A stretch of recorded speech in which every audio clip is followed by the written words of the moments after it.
so much for being here. It's a very special day for everybody that works out of this building.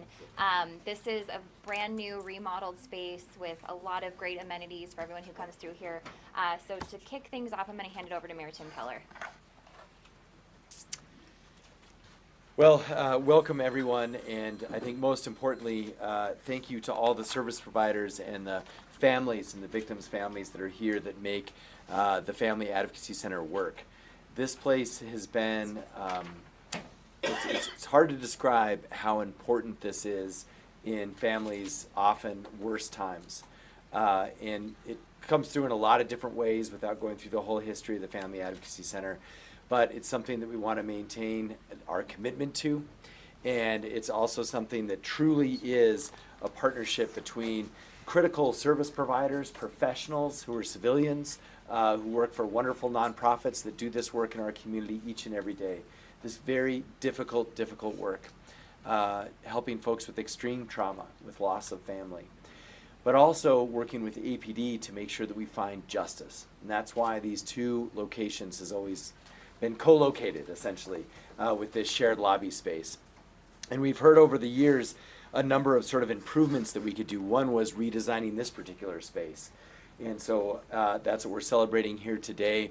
But we also are sharing that we're going to be able to expand the space for the civilians in the Family Advocacy Center. So we're able to move a lot of the APD folks back to Maine because we're doing a bunch of renovations now in the Maine police station.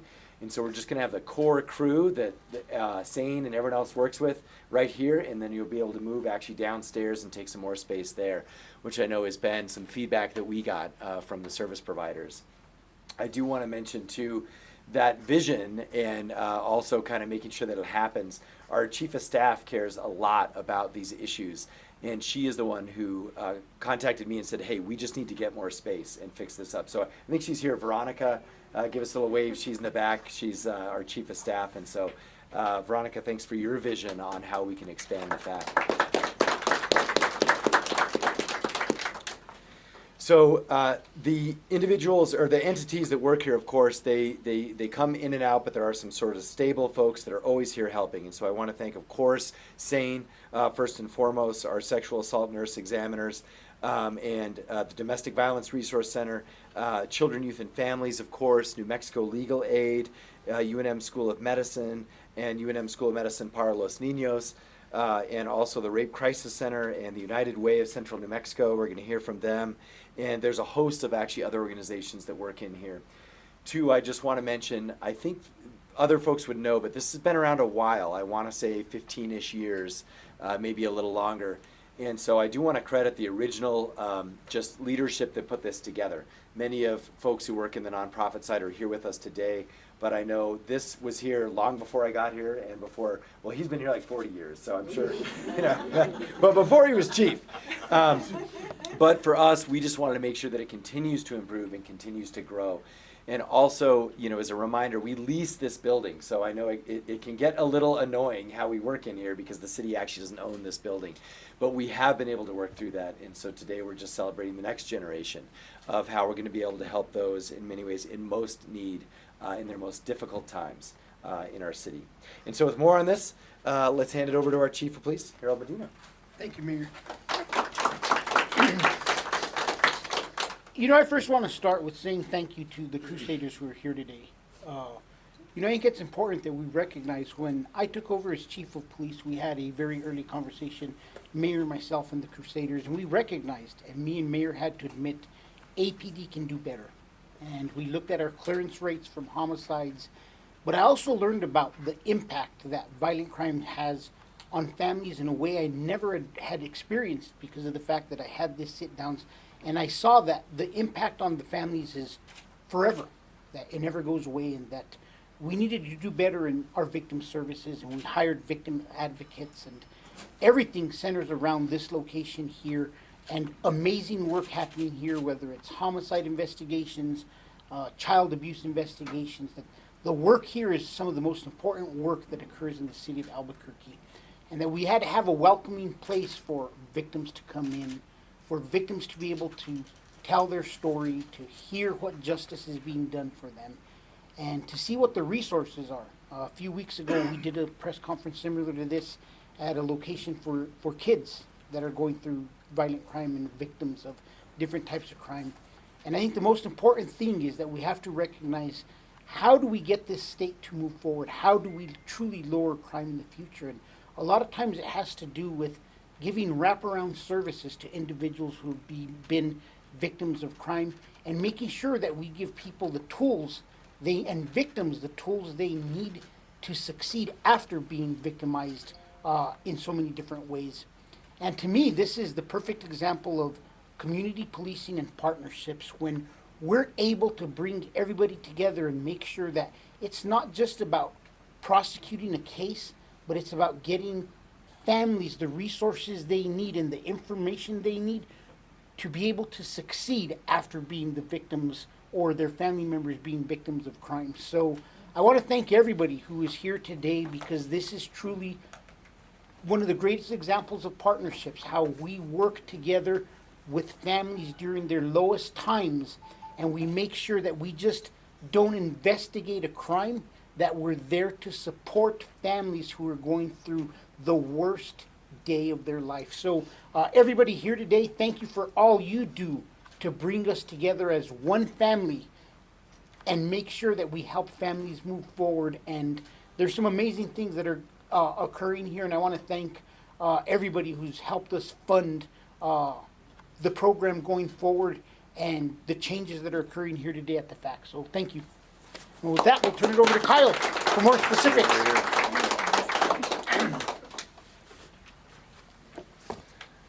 Good morning. My name is Commander Kyle Hartsock of the Criminal Investigation Division, who's housed right here at the Family Advocacy Center.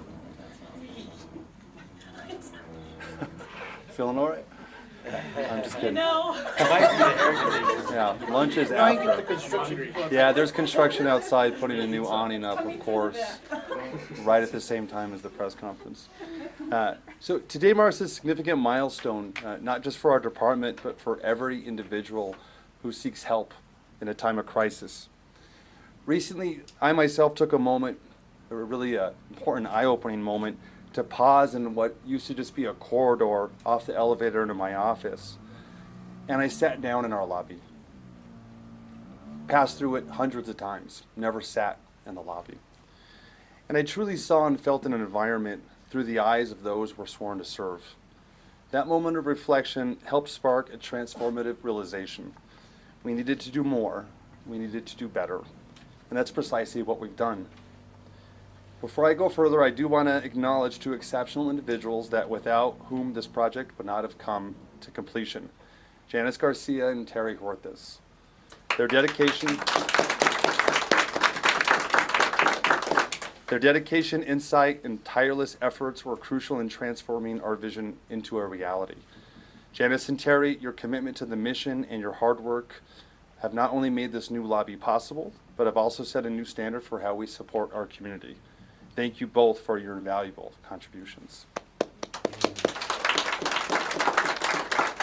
I also want to extend a heartfelt thank you to the families of our murder victims and victims of other crimes who have been our teachers and guides through this process. Your courage in sharing your experience and insights has been invaluable. You helped us understand what truly matters when it comes to serving those in need. Your strength and wisdom have shaped every decision we have made in redesigning this space. We are deeply grateful for your trust and guidance. What you don't see in our lobby is a new digital board, we'll show the media after, that shows all of our recent homicide victims and the stories their families have shared with us. It's incredibly important that to our investigative teams that sit right behind this wall, that they see the faces and hear the stories from the families of the victims, especially some of the victims who are no longer with us. So you haven't got to see that yet. We're going to show that to you right after. But we realized we needed a space that was not only functional, but also comforting, a place that could ease the distress and anxiety that often accompanies the circumstances of under which people visit us. To address those needs, we introduced several key features. First, we enhanced privacy. We recognize the importance of confidentiality and respect in our interactions, leading us to incorporate high top counters for paperwork. All the furniture is turned away from the lobby doors. healing plants, which we're going to talk more about in a minute, giving a much more sense of privacy and discretion in conversations that go on in this space. Second, we added a child-friendly area. It's crucial that children who often accompany their parents have a safe and engaging space. This not only helps the children, but also allows parents to focus on the matters at hand without added stress. Third, we integrated technological advancements like a bilingual self-check-in kiosk. This kiosk not only expedites the initial process of seeking help, but also ensures that non-English speaking individuals receive the same level of care and accessibility, reflecting the diversity of our community. Furthermore, we added practical amenities such as phone chargers. These small additions make a huge difference for those who find themselves away from home for long periods of time and often under stressful conditions. Again, this transformation was catalyzed by community feedback and internal review, acknowledging that we must be ready to adapt to the people we serve. It stands as a testament of our department's commitment not only to solving cases, but to nurturing the human spirit. In conclusion, these changes to our lobby are just one step in our ongoing journey to provide better service. They reflect our pledge to improve continuously, ensuring that our facilities mirror our values of respect, support, and compassion. And with that, I'm going to pass it on to our victim advocate manager, Terry Horthus.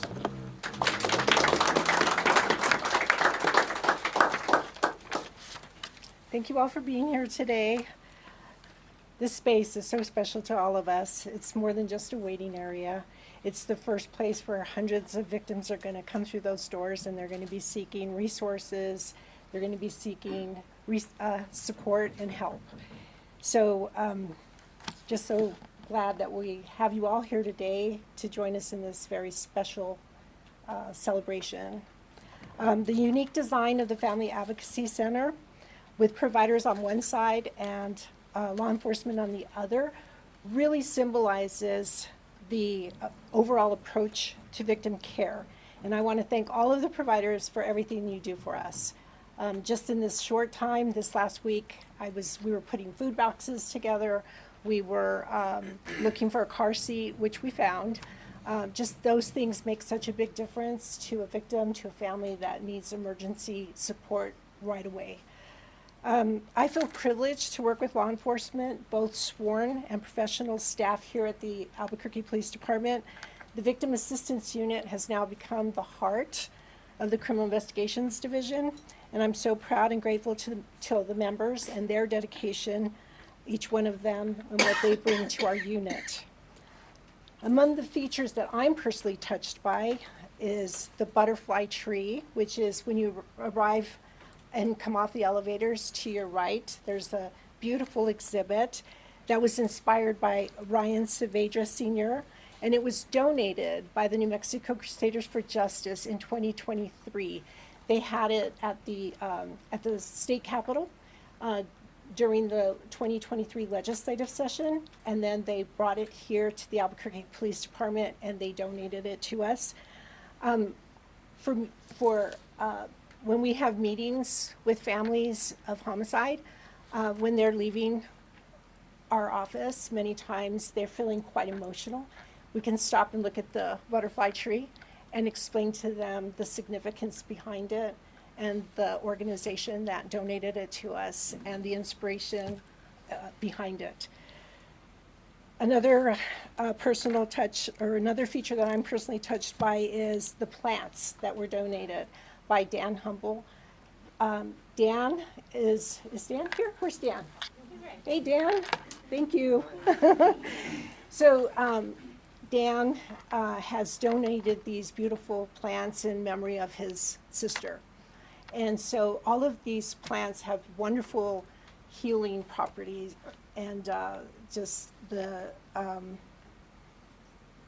plants bring healing power, nature's healing power, into this beautiful space. And so we've already gotten so many wonderful comments from the victims that have been coming through already about how much they appreciate the plants. And then, of course, the digital homicide victim board, which you'll all see in a little while. It's on the other side of this wall, but it does remind us why we're here, who and why our work is so important. I do want to extend a special thanks to Janice Garcia, who was instrumental in from start to finish with this project. Her dedication and hard work has been vital in transforming this into such a beautiful and welcoming space. And I just really appreciate you so much, Janice, for working so closely, making this happen. Let's give her a round of applause. So I'm grateful to our city's leaders for their commitment to victims of crime. Mayor Keller, Chief Medina, Commander Hartsock, my direct report, Deputy Commander Ratliff. I thank you all. I want to thank Bev McMillan, Joanne Fine, who's here. Joanne, this was something that, how long has it been, Joanne, when you came up? We opened in October of 2007. Yes, she was very instrumental, her and United Way and Bev. So thank you all for being here on this very special day for us.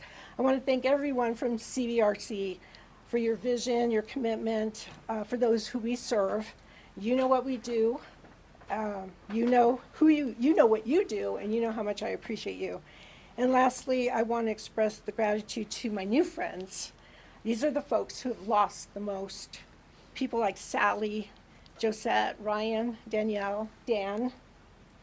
Your courage and resilience have taught me so much about the strength of human spirit, and I want to thank you for inspiring and guiding our work every day. So at this time, I want to invite Ryan up really quick. He wants to share with you how difficult it is for a family to come and have to come into an environment and carrying all that pain, and how important it is to feel welcomed. So I'll let you talk. Thank you, Chair.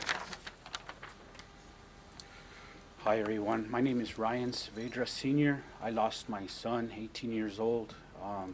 It's been 3 years. April 21st, my world was just torn apart. I thank God that Terry and Kyle in this office was put together to help us put together ourselves and other families that are going through this situation, this ugly, ugly situation that the city's going through. Progress is being made by doing this, getting involved, being involved, helping others with guidance. Mayor and Chief, you guys are making excellent progress. We're seeing it in the city. Terry, Subway, Kyle, they have our support. They give us their support. We couldn't ask for anything more. I hope families get their closures that they need. I know I'm moving on. It's been 3 years, and it's been a really big help. Thank you, Terry. And when you see that sculpture out there, I was just trying to portray a tree, and the butterflies are the leaves of the tree. And as the seasons change, as the years go on, the leaves fall from the tree, and the butterflies, they dissipate. Every year we know about this story about the monarchs from North America to South America, their journey, and how spiritual it is. And I just feel our kids are connected somehow. Through all this ugliness, we must smile, and life must go on. Thank you, guys.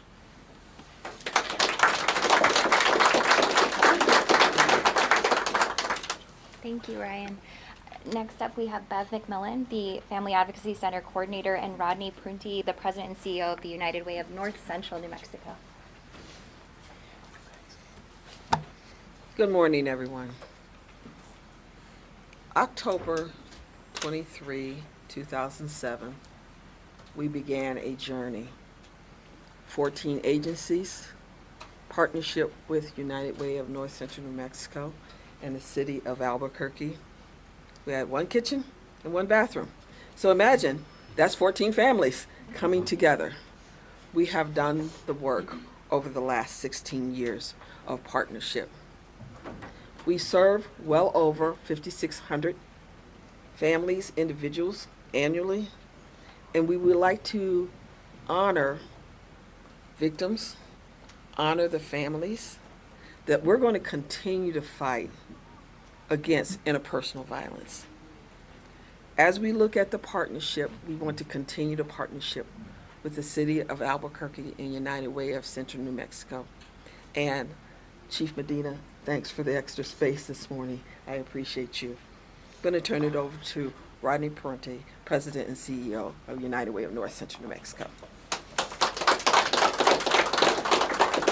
Thanks, Bev, and thank you to everyone in this room, to the service providers at the Family Advocacy Center, on-site and even off-site. We have some partners off-site, and I am eternally grateful for the partnership with the City of Albuquerque that actually goes all the way back to 2004, when we really thought about conceptually what could we do better.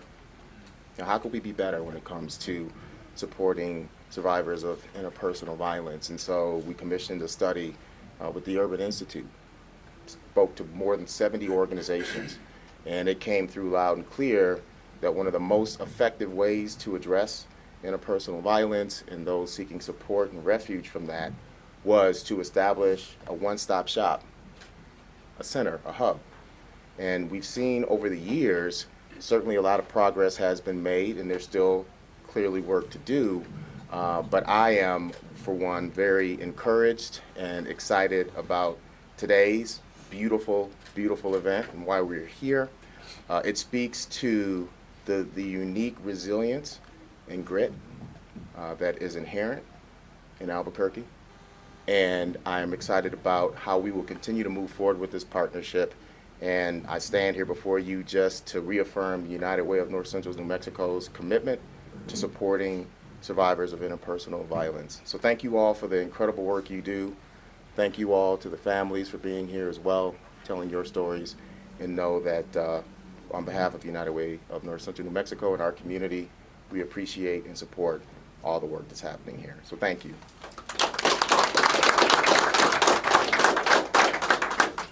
Our last speaker is Shannon Lowry, the Executive Director of SANE.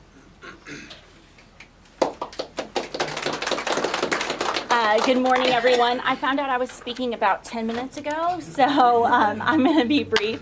A lot of people have acknowledged the service providers this morning, and we so appreciate that. But I would like to specifically acknowledge the advocates that are the heart and soul of this place, and who day in and day out, who many of them are survivors themselves, show up and do the best they can with what we have, because that's the nonprofit way.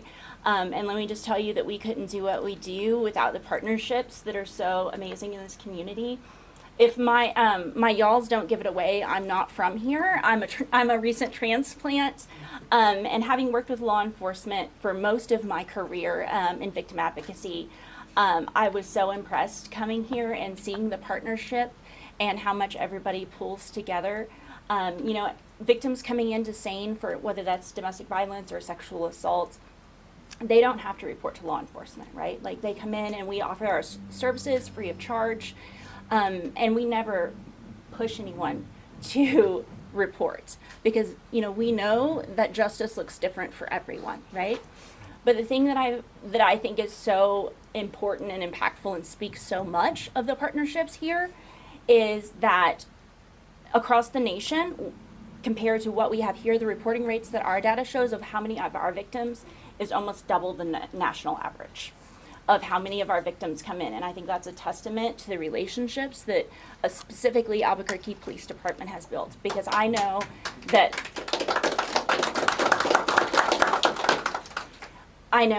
I have great confidence in their ability and how much they care, and being able to, with confidence, tell any of the victims and survivors that come in to see us that they care and that they're going to do the absolute best that they can.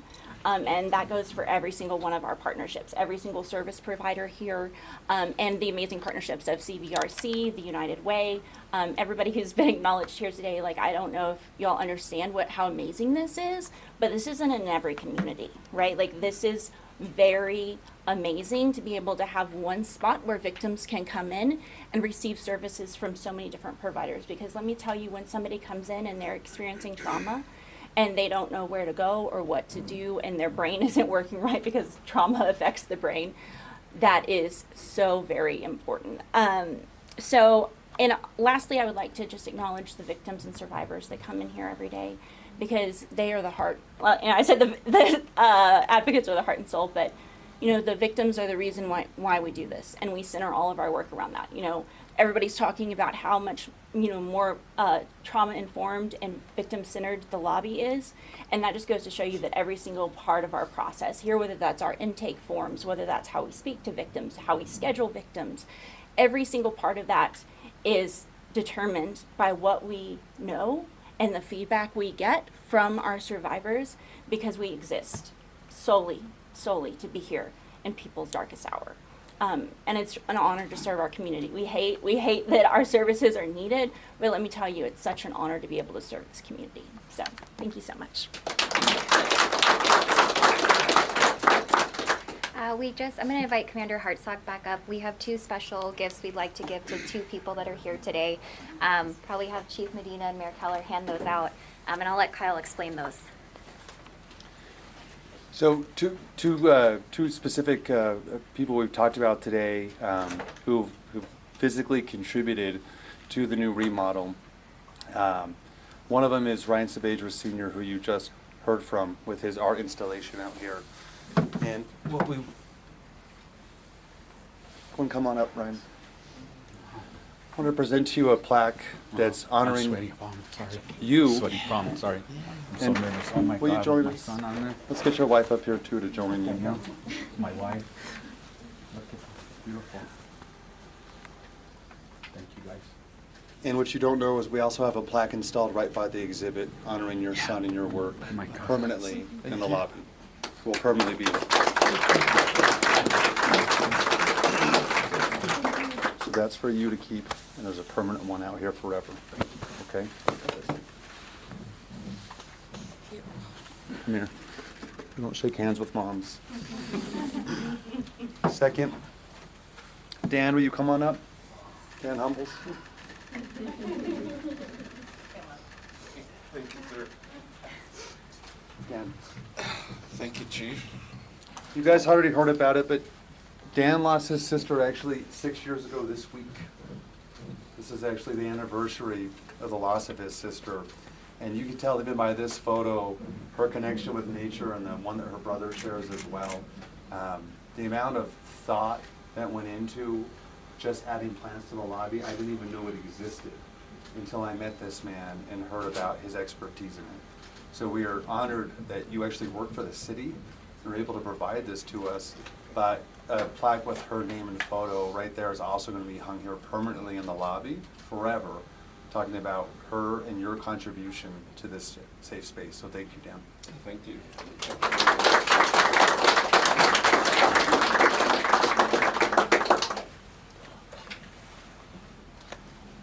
That kind of concludes our event today. If anybody has any questions, feel free. No questions? Okay. Thank you, everyone. Media, we can show you the backspace and we'll set the lobby up so you can get